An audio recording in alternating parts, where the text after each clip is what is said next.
இப்படி குண்டை தூக்கி போட்ட உடனே நம்ம செய்தியாளர்கள்லாம் அதை தூக்கிட்டு ஓடி போய் திருமாவளவன்ட்ட கொடுத்து, அண்ணே அண்ணே இந்த மாதிரி ஒரு குண்டை தூக்கி போட்டிருக்காங்க, டம்முன்னு வெடிக்கிறதுக்கு முன்னாடி நீங்க ஏதாவது சொல்லுங்கன்னு சொன்ன உடனே, ஒன்றும் கிடையாது ஐயா எடப்பாடி ஐயா, நீங்க போய் பாசகால போய் இப்படி இருக்கீங்களே, அவங்க உங்களை முடிங்கிருவாங்களே அப்படின்னு சொன்னதுக்கு என்னைய பழி வாங்குற விதமா இப்படி போறார். அந்த குண்டு வெடிக்கா தூர போட்டுக்கிட்டார்.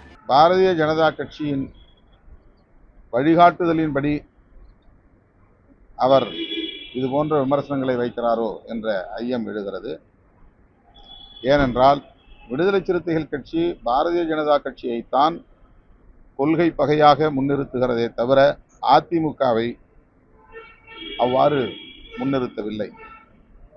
பாஜகவால் பாதிக்கப்பட்ட கட்சிகள், கூட்டணி கட்சிகள் பல. கூட்டணி கட்சிகளை பலவீனப்படுத்தி அவர்கள் முதுகிலே சவாரி செய்து அந்தந்த மாநிலங்களில் காலூன்றி வருகிறது பாஜக.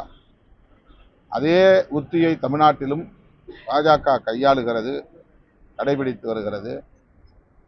அதிமுகவை பயன்படுத்தி இங்கே வளர துடிக்கிறார்கள், அதிமுகவை பலவீனப்படுத்த துடிக்கிறார்கள். அவர்கள் திமுகவை ஆட்சி அதிகாரத்திலிருந்து வெளியேற்ற வேண்டும் என்பதை விட அதிமுகவை பலவீனப்படுத்தி இரண்டாவது பெரிய கட்சியாக தமிழ்நாட்டில் வந்துவிட வேண்டும் என்கிற பதைப்பு தான் பாஜகவுக்கு மேலோங்கி இருக்கிறது. இதைத்தான் விடுதலை சிறுத்தைகள் கட்சி சுட்டிக்காட்டுகிறோம்.